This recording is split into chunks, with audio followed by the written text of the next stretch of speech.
What's up, guys? Sub-Zero here, back for another VOD review. Today, we're reviewing the GOAT, Dishsoap himself, because he is back to rank 1 North America, 1736 LP here with a crazy run-up. This graph is hilarious. Just really nice run-up to 1700 LP, and then this is a 688 where he dropped 200 LP. Almost 200 LP in 3 games, and then he today has just been on an absolute heater, building all of that LP back up, playing a lot of different stuff, playing some Fast 9 stuff, obviously some Aurelian Soul in there, some Kaisa stuff, some Ixtal stuff, and just really playing some good flex.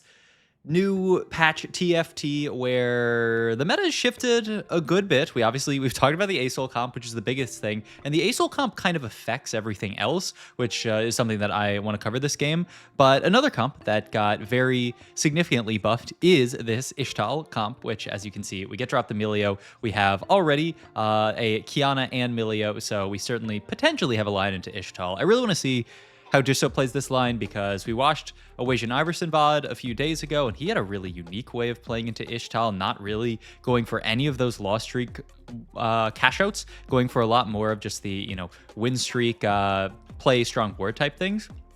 And we do see really nice spot here. I guess we have to go with empty bench here. I mean, the other ones are impossible to take in this spot, so that is what I would assume here. If he goes alternate winning or losing, I'll lose my mind. Yeah, okay. And the really nice thing about this as well is this is not player combats, right? This is regular combats.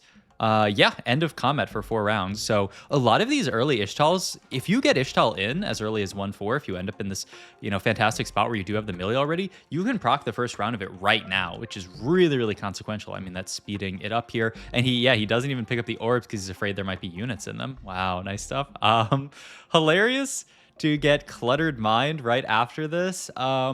Is there any kind of cooking pot angle in this comp? Looks like he's going to roll it. I wonder if there is any kind of like Invoker Spat Bard. Let me pull up the stats.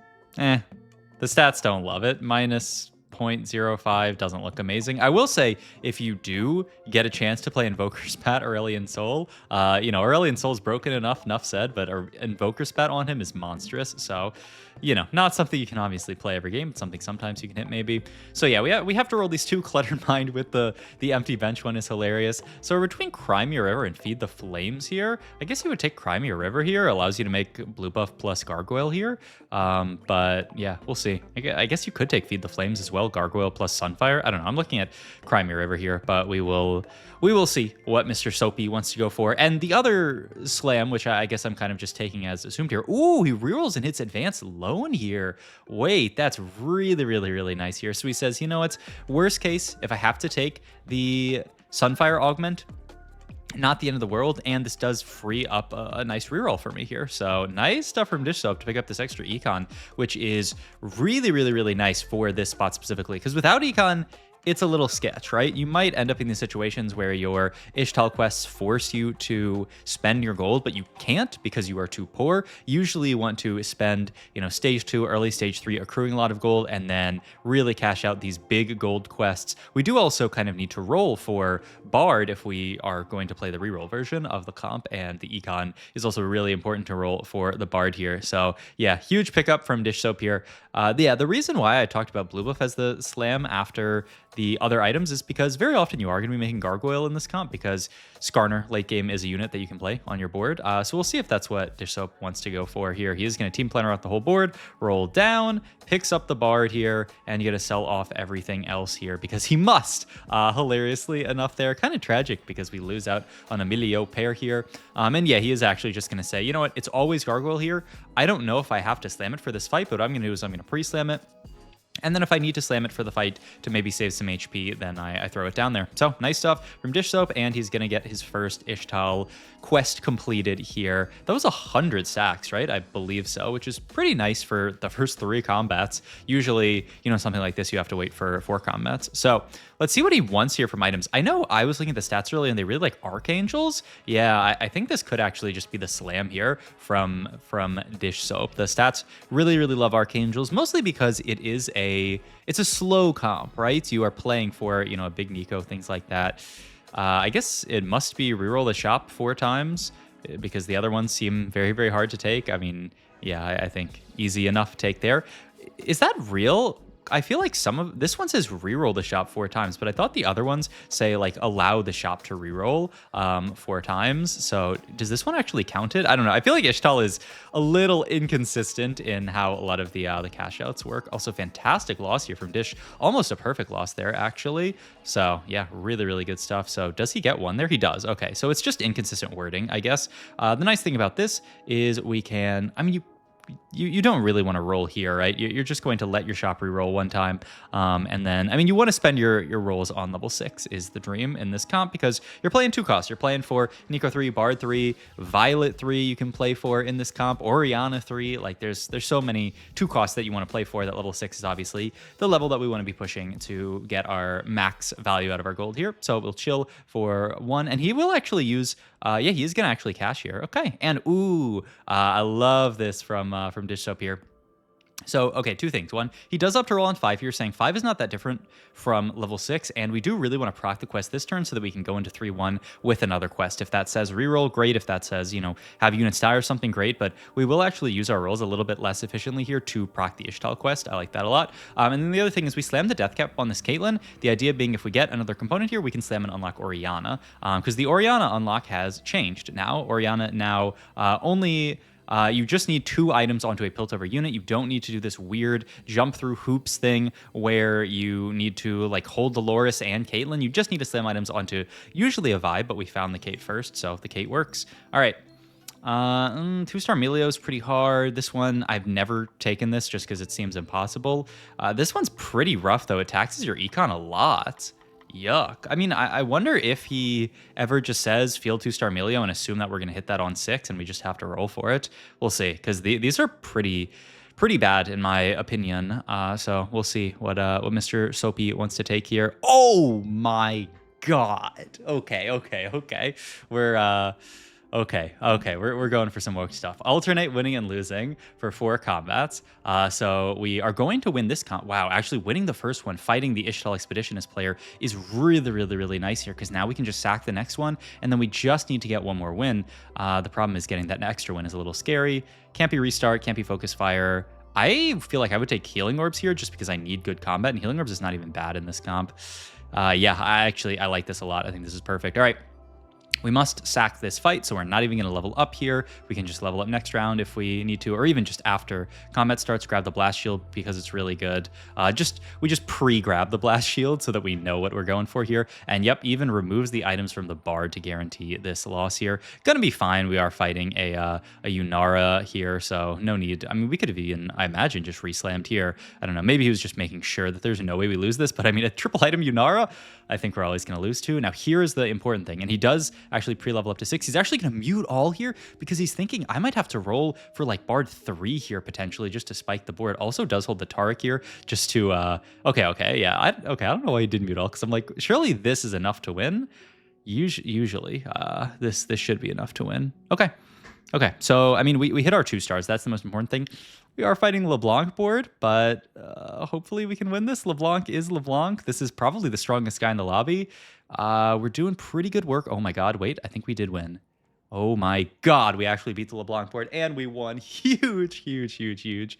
All right, wow. Honestly, I mean, when you consider how this comp operates, because you're playing 2-cost reroll, because you're spiking really, really hard on 3-2, I can actually see this being real. Like playing for this this Ixtal quest, which, normally I would not think of playing for it whatsoever. We do have to lose this next one, so I would just low-key, yeah, beautiful.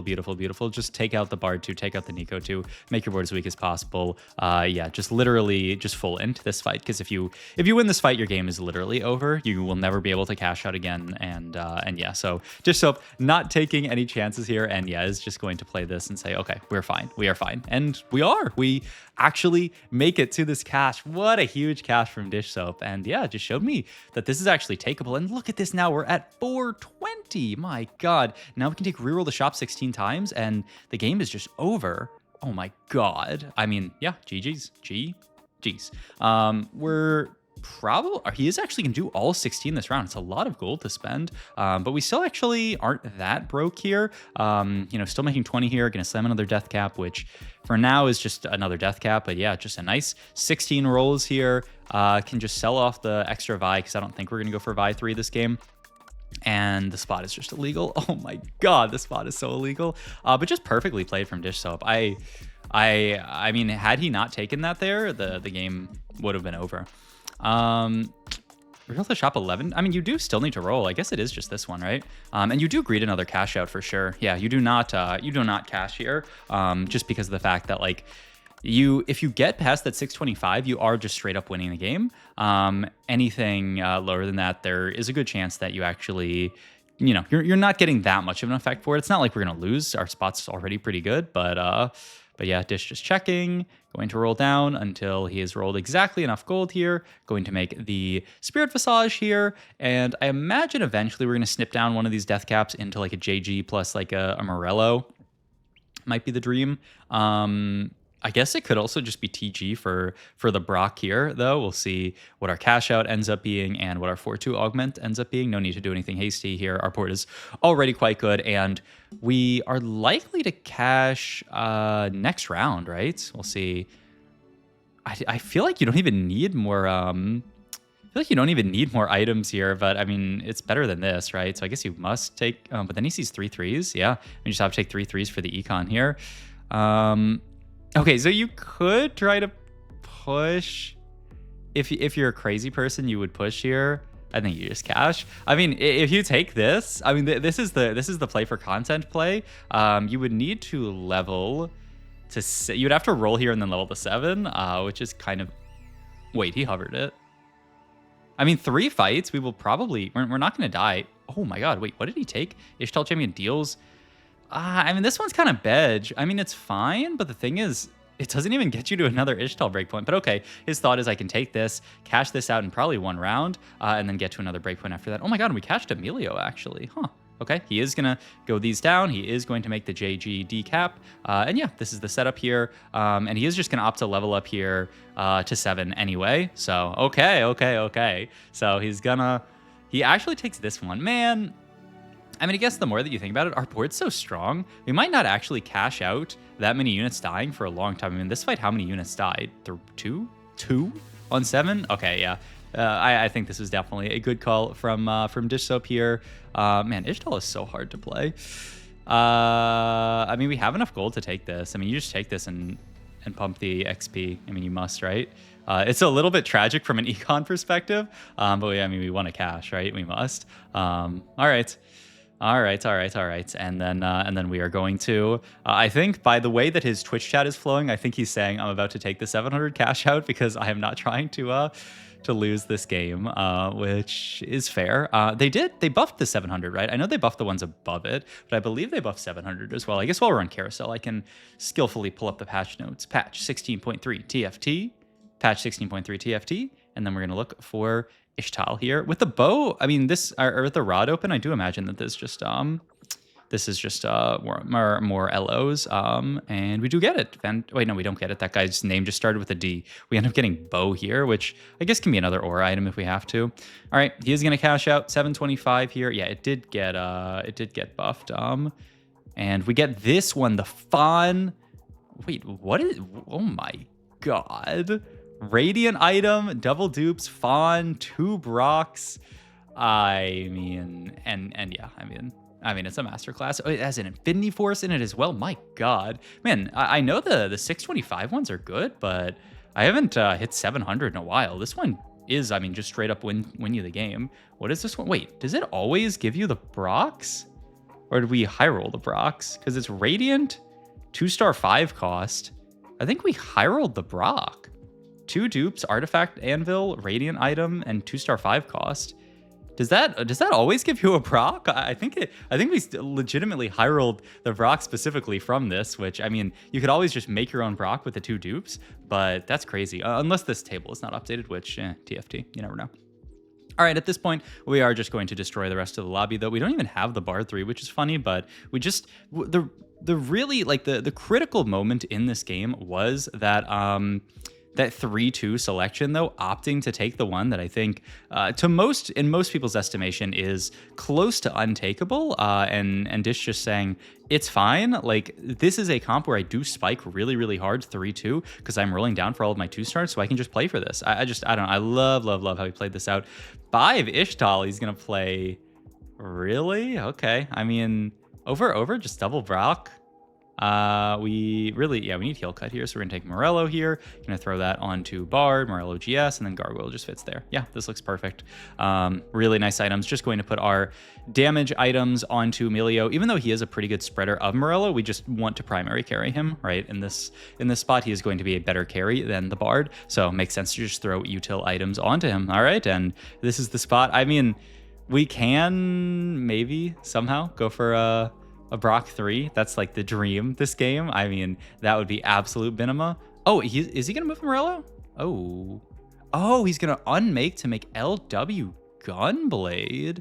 Oh, just saying, who really cares about Bard items? I'd rather just have a better aura here. That's a really smart call from Dishsoap. Man, the Salvagers or, Gwen Scissors are actually such a cool addition to this portal. I feel like it makes it just so much more high cap. So yeah, takes the LW here. Who really cares about a random damage item on Bard? Instead, we can go for this and get Armor Shred for our Brock. I mean, it's a Brock too. It's huge here. Can't take like any of these.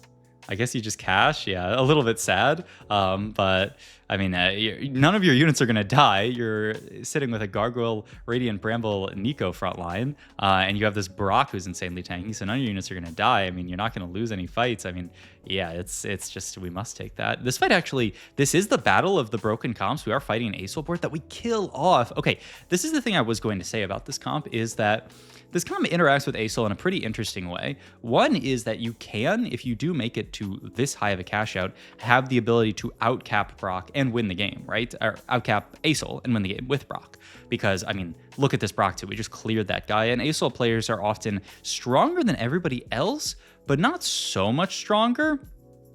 What are these? You're not so much stronger usually that you're going to beat this insanely strong Ixtal board here.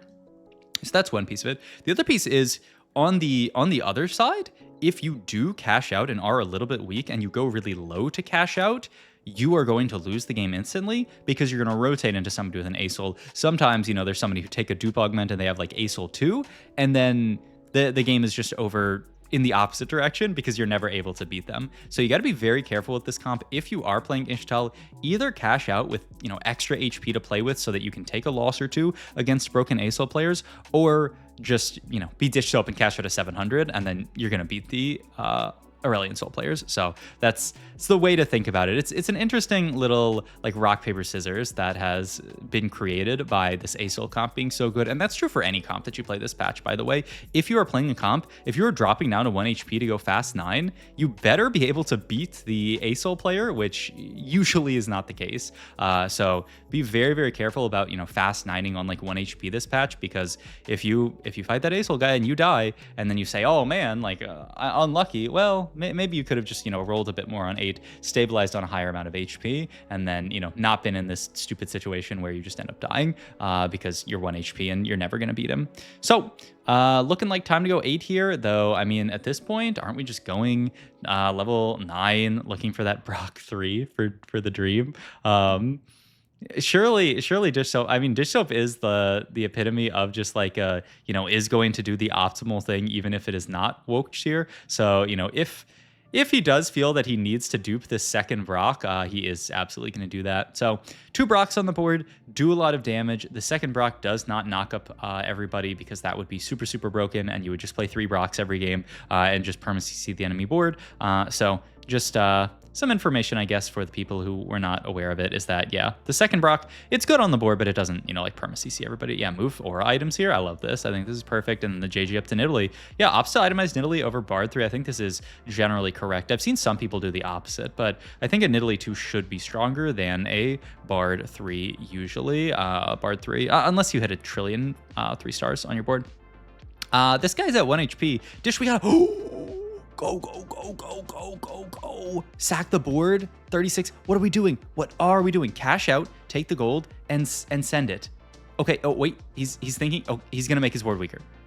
Please, please, please, please, please, please, please tell me our board's weak enough. Because, I mean, our board's pretty... It is a lot weaker now, but this guy's board does not look that good. Dishsoap, if you win this fight, I am never going to forgive you. Okay, I think we lost. We did lose. Okay. Nice, nice, nice, nice. He's actually going for it. Oh, my God. All right.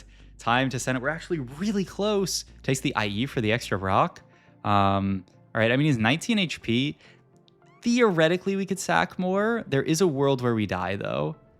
He's going to move items to the Brock 1, but he is going to keep Brock 2 on bench here. Okay, okay, okay, okay. So he needs to just not get 7-0'd or worse here, which he shouldn't. Now, the main question is he going to win this fight on accident with all these items slammed? Oh, this guy. What is he doing? What is he doing? He's just a noob. Dishsoap is just not very good at TFT, and he wins the fight and the game. His entire Twitch chat. All right, still a fantastic game from Dishsoap. He didn't even need the 2 dupes that he cashed out. He ended the game with 2 dupes and a Brock 2 on bench, which is honestly almost more impressive. So hope you guys enjoyed this video. As always, if you did, please like, comment, and subscribe. Check my Twitch and Medify. All my links down below, and I'll see you guys in the next video. Thanks for watching, as always.